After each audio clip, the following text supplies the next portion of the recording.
sí es una de Motillos Vespa, pero Sí, ¿no? Sí se ven pues motitas así. Fernando Velázquez ya está con nosotros. Déjenme, le hago un arreglo. Mientras le estoy haciendo un arreglo aquí a su cámara, les cuento un poquito. Fernando es un compañero que trabaja en el periódico Correo. También perdón, está trabajando ay, perdón, es que no puedo hacer dos cosas a la vez. También Ya sé, trabaja en ya el sé, radio. corazón, eres hombre. No, ¿verdad? Sí, Trabaja en la radio, también Es corresponsal de la agencia F en Guanajuato también. ¿qué más? Ya está con nosotros aquí, Fernando, ya apareció con nosotros en pantalla. Cuéntanos, Fernando, pues tú qué haces más bien para que la gente vaya conociendo tu trabajo y te vaya siguiendo en redes sociales. Solo me falta vender menudo los domingos, ¿verdad? Sí, un poquito. Ahora es muy difícil que en esta pandemia. Antes sí, tiene el periodista vendía barbacoa el domingo, ahora ya no puede. Ahora con la cuarentena está más canijo. Antes que nada, pues los quiero saludar y agradecerles este espacio. A grandes rasgos, llevo muy poco en esto del periodismo, de 2012 propiamente, en un portal de internet acá en Guanajuato. He estado en radio, prensa escrita y también, pues básicamente esos dos. Ya recientemente me incorporé como corresponsal de la agencia F. He cubierto distintas fuentes, principalmente política, aunque ya en los últimos años nada está ajeno a la seguridad, entonces también nos ha tocado cubrir un poco de eso, y también empresarial, digamos que son las dos fuentes que he manejado por más tiempo, y pues aquí estoy a sus órdenes para lo que sea bueno. Y hablando de empresarial, ¿cómo viste al empresario Marro, que era el principal empresario de Guanajuato? Ya empezamos con las preguntas bravas de entrada. Pues no hay seguridad y empresarial a la vez. Y vaya que empresarios de alto rango, ¿eh? por la cantidad de lana que se embolsaba y que su organización se sigue embolsando. Es muy curioso cómo a nivel nacional se empezó a hablar del cártel de Santa Rosa de Lima, que es la organización que encabeza José Antonio Yepes Ortiz. Ortiz Yepes, no sé si lo estoy confundiendo. No, Yepes Ortiz, sí. Yepes Ortiz. Porque la gran aparición en el caso de Guanajuato fue a través de un video en Twitter, estamos hablando quizá 2017, finales de 2017, principios del 2018, donde aparecía un convoy con mucho armamento, más o menos como el que recientemente apareció del cártel de Jalisco, obviamente en menor proporción, diciendo aquí está el cártel de Santa Rosa de Lima. Digamos que ese fue su cartel de presentación ante los ojos regionales. En ese momento no se habló todavía del cártel de Santa Rosa de Lima a nivel nacional, hasta que pues empezó esta batalla sin cuartel que han mantenido con el cártel de Jalisco para controlar el territorio, y también porque, de acuerdo con algunas versiones, el cártel Santa Rosa le estorba al cártel Jalisco para pues la logística, la distribución que tiene de todo lo que trafican, de todo lo que comercian. ¿Cómo logró empoderarse José Antonio Yepes en tan poco tiempo? Esa es la gran pregunta. Los especialistas dicen tuvo que haber complicidad por parte de las autoridades, y no solamente autoridades locales y estatales, sino también federales, porque el cártel Santa Rosa, una de sus principales actividades es el robo de hidrocarburos, el famoso huachicol, como todos lo hemos conocido, y uno no se explica cómo es que Pemex no hacía nada o no hizo nada durante tanto tiempo, y de igual manera las autoridades locales les creció un cártel y como si nadie se hubiera dado cuenta, y al final de cuentas se formó un monstruo de 1000 cabezas que es hoy una de las organizaciones más poderosas en el centro del país. Bueno, y dicen que uno de los cuates de este señor era un señor que fue procurador, después fiscal, y que va a cumplir su encomienda, si Dios no lo lleva a su santa gloria, el señor Carlos Samarripa, que es el fiscal, dicen que ahí estaba uno de sus brazos protectores. ¿Eso se dice allá en Guanajuato también, mi querido Fernando? De hecho, fue muy cuestionado desde que empezó el actual sexenio a cargo del gobernador Diego Sinue en septiembre del 2018. La primera decisión que causó más polémica fue justamente eso, el turnar al Congreso la ratificación del procurador para convertirlo en fiscal por 10 años más. Es decir, estamos hablando de un funcionario que ya estaba en su cargo aproximadamente desde hace 8 o 9 años y todavía lo ratifican por 10 años más, a pesar de que ya Guanajuato está inmerso en una espiral de violencia bastante intensa y que lejos de disminuir parece que año con año crece. A la par también ratifica el secretario de Seguridad, Álvaro Cabeza de Vaca, que parece que es un tándem, van juntos, no se les puede ver separados. Ellos presumen los resultados de manera conjunta, o los resultados o la falta de ellos, depende de cómo lo queramos ver, pero sí, causó bastante polémica. Algunos lo señalan como cómplice del cártel de Santa Rosa de Lima. Sin embargo, bueno, se ha quedado solamente en señalamientos. Hasta el momento no hay pruebas. Incluso se habla de que a nivel federal querían por ahí presionar al gobernador para que el fiscal pues fuera removido de su cargo. Al final de cuentas no ha sucedido.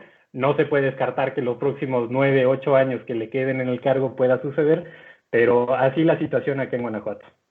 Oye, Fernando, pero también a mí me gustaría saber cómo está la gente, la población después de la captura de este personaje y qué es lo que se anda rumorando por ahí por las calles. Y ya agregando el sector empresarial, ya que lo cubres muy bien, pues que también están diciendo los empresarios.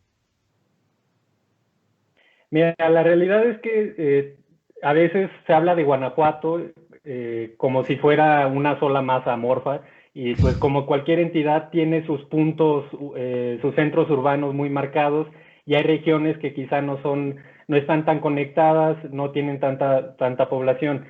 La detención de José Antonio Yepes Ortiz se da en un municipio de Juventino Rosas, es un pueblito de 80,000 habitantes aproximadamente, lejos del corredor industrial, pero en el triángulo del Huachicol. Súper pegado a Michoacán, ¿no? Juventino Rosas. Más o menos, sí, relativamente cerca. Es ahí donde capturan al marro. De inmediato se desata una estúpida, la voy a calificar así porque no hay otra manera de decirlo, una estúpida guerra en redes sociales. Por un lado, los que le quieren colgar la medalla al gobierno del estado por esta captura, del otro lado, los que le quieren colgar la medalla al gobierno federal, y como si a partir de la detención el problema de la violencia en Guanajuato fuera a detenerse, cuando todos sabemos que está lejos, muy lejos de ser así. De inmediato lo que se comentó es que, bueno, al final de cuentas, Obrador, porque hay que recordar que 2 semanas antes había estado aquí en Guanajuato, había tenido que llegar a Guanajuato para poner orden y que finalmente se diera esta captura. Yo no lo creo así, al final de cuentas, pues cada quien tiene sus versiones. Muy también nervios, había mucho nerviosismo o hay mucho nerviosismo entre la población porque sabemos que cuando capturan a una cabeza de este nivel, luego dan coletazos las organizaciones criminales y puede haber 2 escenarios. Uno, que el cártel rival, en este caso el cártel Jalisco, tome más fuerza o definitivamente se termine apropiando de la entidad. O 2, que llegue otro cártel para tomar el lugar vacío que deja el cártel de Santa Rosa para disputar el territorio con el cártel de Jalisco. Entonces, digamos que no tenemos mucho a dónde ir, estamos entre la espada y la pared. Hay nerviosismo, hay tensión, una tensa calma, quizás le podríamos denominar así. En el caso de los empresarios, las cúpulas empresariales, en el caso de Guanajuato, están muy alineadas al discurso que maneja el gobierno del Estado, aplaudieron la detención y obviamente dicen, bueno, confiamos en que esto se traduzca en una pacificación gradual del Estado y solo el tiempo dirá si al final de cuentas será así, ¿no? Y hay una pérdida de turismo, ¿no? Y entonces también hay un asunto de que la gente en San Miguel de Allende, por ejemplo, que es de los destinos más hermosos que todos queremos visitar siempre, estaba hablando yo tengo varios, mi familia materna es de Guanajuato, ¿no? Entonces estaba hablando con varias gente que conozco de allá de San Miguel de Allende.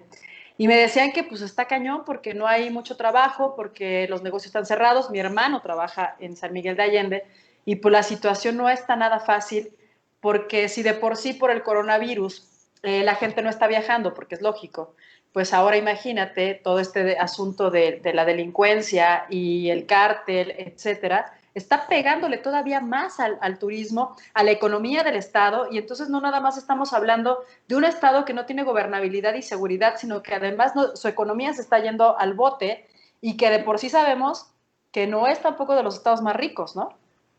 Entonces yo creo que la situación poblacionalmente, perdón, está muy fuerte lo que está pasando en Guanajuato en este momento. Coincido contigo, Guanajuato tiene el privilegio de contar con muchas ciudades que son muy bonitas y muy atractivas para el turismo, San Miguel de Allende, Guanajuato capital, Dolores Hidalgo, por mencionar solo algunos. La pandemia les dio al traste, eso está claro, pero si a eso, como bien lo dices, Karina, le agregas estas escenas dantescas. Primero, los narcobloqueos que hubo por la detención justamente de la madre del Marro, de la madre del Marro en Celaya, estas escenas de carreteras bloqueadas, digo, una persona dentro de México y fuera de México, ni se diga, que ve esas imágenes, lo último que piensa es visitar Guanajuato en ese estado, porque aparte no distingue si el problema está focalizado en Celaya, si está focalizado sí, no sabes, en León. O sea, ven a Guanajuato como solo una entidad y dicen, ¿para qué me arriesgo? ¿Para qué voy allá?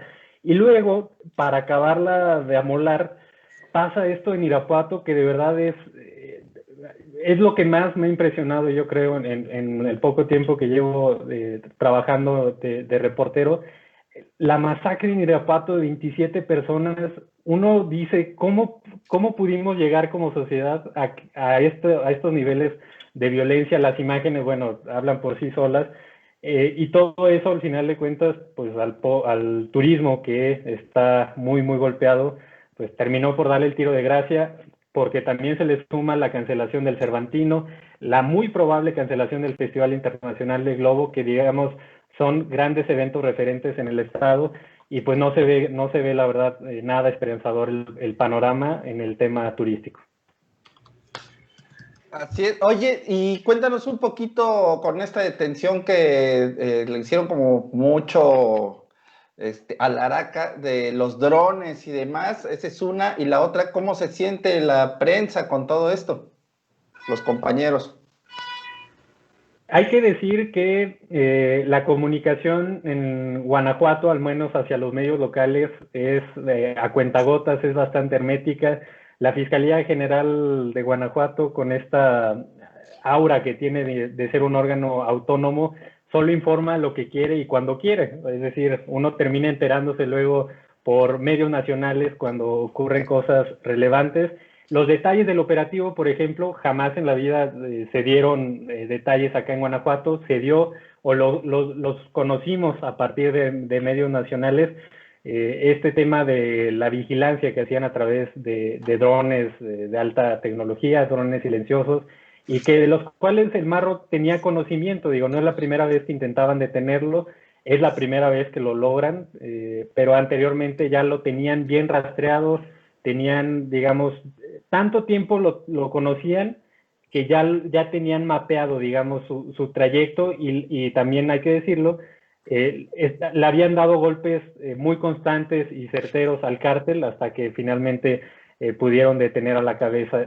Lo que preocupa es que, bueno, ¿qué va a pasar con esta organización? Seguramente habrá mandos medios que quieran tomar el lugar que por lo pronto ha dejado vacante el Marro. En el caso de los compañeros, fue una noticia que pues nos despertó literal, porque era domingo, no sé, muy pocas personas en domingo se levantarán a las 6 de la mañana, 7 de la mañana, y uno revisa el celular y se encuentra con notificaciones de que ya la detención del Marro era todo un acontecimiento, porque el operativo, estamos hablando que se dio entre 3 de la mañana y 4. obviamente todos queriendo conocer detalles, empezaron a filtrarse videos del primer interrogatorio, que seguramente ustedes ya lo habrán visto, y pues a preguntar a dónde lo van a llevar, se lo van a llevar al altiplano. Esa fue una de las primeras versiones, que directamente se lo habrían llevado al altiplano. Al final de cuentas se desmintió, lo trasladaron al cerezo de Puentecillas, en la capital del estado, y pues poco a poco fue fluyendo la información, no de manera oficial, sino que, por ejemplo, la Sedena dio más detalles antes que la propia Fiscalía del Estado, y pues estar al pendientes. Al final de cuentas ya tuvo una audiencia que empezó el día de ayer, terminó el día de hoy. Afortunadamente decretaron como legal la detención, porque luego ese quizá era una de las grandes preocupaciones, es decir, si hubieran violado el debido proceso, pues se le daba al traste a este megaoperativo, y dónde esconderían la cabeza tanto el gobernador como el presidente, como pasó justamente en Celaya. Ya lo decretan como legal la detención, y el domingo será cuando inicie la audiencia de vinculación a proceso por los cargos de secuestro, porque en el operativo liberaron a una mujer empresaria que estaba ahí secuestrada, y Así también sí. Perdón. Y por tentativa de homicidio doloso por cerca de 20 elementos que participaron en el operativo. Oye, pero también aquí el tema bien interesante que dices es, ¿quién se va a querer meter a esa plaza? O sea, ¿quiénes, ahora que ya lo detuvieron, cómo se va a poner la lucha de plazas cuando decíamos hace rato, ¿no, George? Los que se quedaron a cargo son su esposa, su papá, su madre y su hija, una cosa así. Su hermana. La hermana. Que es la que lleva las cuentas, ¿no? Entonces, va a ser los que yo creo van a quedar como Chabelo, todo va a quedar en familia. Sí, y recuerden que Chabelo también es de León, Guanajuato. Ah, sí, es cierto, sí. ¿Chabelo es de León? Sí, hasta las llaves de la ciudad tiene Chabelo. Ah, mira. Mi abuelita cuenta que cuando iba al mercado también iba Chabelo ahí. Mi abuelita ya murió, Chabelo, como es inmortal, pues ahí sigue, ¿no? Y también otro orgullo es Teo González, porque Teo González, que fue portero sí, incluso del Club León, tienes razón. Y comediante le llaman algunos. Bueno, y mi mamá, que es de Dolores Hidalgo. Pura celebridad. Pura celebridad aquí. Oye, y pues, ¿cómo van con el COVID? ¿Siguen aplicando mano dura a todos los que no traigan el cubrebocas? Porque he visto en redes varias detenciones pues, con poquito de violencia ya en León, Guanajuato, cuando no traen cubrebocas. ¿Qué ha estado pasando? ¿Es solamente en esa ciudad o es en todo el estado? Fíjate que donde se han puesto medidas más severas es en el municipio de Irapuato. Es el segundo municipio más grande de Guanajuato. Estamos hablando 500,600,000 habitantes aproximadamente. Ahí el alcalde, la semana pasada comenzó, por ejemplo, los fines de semana ya no hay transporte público. Medida que también fue criticada porque, bueno, hay muchas personas que necesitan trabajar los fines de semana y les corta su medio de transporte. Entonces, bastante polémica creó esa medida. También el tema del arresto a las personas que no usen cubrebocas. Esta semana, precisamente, se dio a conocer este video donde un par de policías en León, en el centro histórico, detienen a una persona por no usar cubrebocas, lo someten. Algunos critican que fue uso excesivo de la fuerza.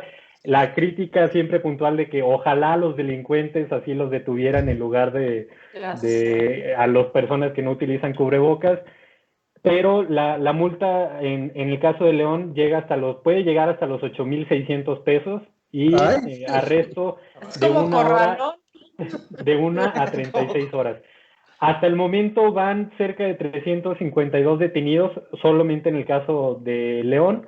Las multas que se les han aplicado no han rebasado los 200 pesos, pero parece que es una medida que al menos sí está sirviendo de escarmiento para las personas que, si no creen, dicen, bueno, sí creo en que me van a multar, entonces por lo pronto me pongo la mascarilla. Ayer, Guanajuato, por ser un gobierno del PAN, se ha opuesto al semáforo federal. Como todos los estados, tiene su semáforo estatal y todos los sectores económicos obedecen a ese semáforo. Ayer, el lunes, había avisado que estaría en rojo hasta el siguiente lunes. Se actualiza de manera semanal. Ayer en la noche resulta que lo cambian a color naranja. ¿Con qué criterios? ¿A partir de qué? ¿Quién sabe? Sigue siendo un misterio. Algunos empresarios se han pronunciado en contra porque dicen que no es el momento, justo cuando León es la tercera ciudad a nivel nacional con más casos activos, Guanajuato que vive un tema bastante álgido por defunciones y casos, no en ocupación hospitalaria, que ese es otro de los indicadores, pero sí llama mucho la atención y yo lo veo bastante riesgoso el abrir más la economía a sabiendas de que, bueno, puede haber un pico mayor de casos de COVID. Y ya una pregunta para yo terminar mi participación. Oye, ¿cómo ha estado la industria zapatera? Se corre el rumor de que muchos de la industria zapatera han estado contagiados de COVID y que mucha gente ha fallecido. ¿Tú qué sabes acerca de todo eso? Mira, pruebas como tal no tengo, pero hay que recordar que la industria zapatera, en el caso de León, representa, no sé, 50, 60% de los empleos. Es decir, es una industria muy, muy fuerte. Hay familias enteras que generación tras generación se dedican al zapato. Fue de las que logró a través de cierta presión, si le podemos llamar al gobierno del estado, que les permitieran reabrir a una capacidad del 30%. Los empresarios dicen que cumplen ellos con todos los protocolos, digo, ni modo que dijeran que no cumplen con esos estándares, con esas medidas, pero es una actividad que, al ser un espacio cerrado, muchas personas, es natural que va a haber contagios. En el caso de León se lanzó un programa justamente para detectar los casos asintomáticos de empleados de empresas y también de tianguistas o comercio informal. ¿Cómo funciona el programa? El gobierno municipal pone una tercera parte de la prueba, del costo de la prueba, que son como 1,300 pesos. El gobierno del estado pone otra tercera parte y el empresario pone el resto, ¿no? Es así que se han logrado detectar bastantes casos asintomáticos, que es importante sacarlos de circulación, pero si me preguntas particularmente en el sector zapatero cuántos contagios ha habido, la realidad es que la información no se desagrega así, pero sí debo suponer que es en proporción a la cantidad de empleos que genera. Oye, ¿y todavía se venden mucho las botas Fox o ya pasaron de moda? Se vende en paquete con las mañanitas del expresidente. Está bueno, entonces voy a comprarme una. Ay, oye, mándanos un kit. A mi mamá, que ya no los oirá porque está muerta y me va a agradecer más no oírla. Viene en paquete el casetito y las botas Fox. Ahí. Sí, buenísima, Fernando. Es código QR porque ya ves que la banda ya puede escanear, ya para que sea como más fácil, ¿no? Y en una de esas hasta te viene con paquetito de mota, ¿no? Ya ves que anda bien loco por eso. O CBD, ¿no? Porque él es el promotor del CBD más que otra cosa. Sí, toda la razón. Es un empresario disruptivo, como dirían. Presente empresario disruptivo. Oye, Fernando, pues la verdad siempre es un placer estar contigo y platicar y echar poquita guasa. Pues esperemos que no sea la última vez, como siempre, esta es tu casa, los micrófonos están abiertos y si tienes algo que contarnos, pues bueno, pues aquí es pues el mejor lugar. No, muchas gracias. Los invitaría al Festival del Globo y a cosas así, pero pues no se van a hacer, entonces tendrá que ser el siguiente año. Yo de verdad te agradezco, Eric, Alejandro, Karina, y se me está yendo un nombre. Jorge, perdón. Jorge, que me presten un poco su espacio, que me inviten, y yo estoy dispuesto, incluso para platicar lo que no hace muchos años Eric y yo vivimos por carreteras de Guanajuato. Lo que estábamos platicando, es que lo que estábamos platicando es de que como estuvimos en varias campañas y en varias zonas de Guanajuato.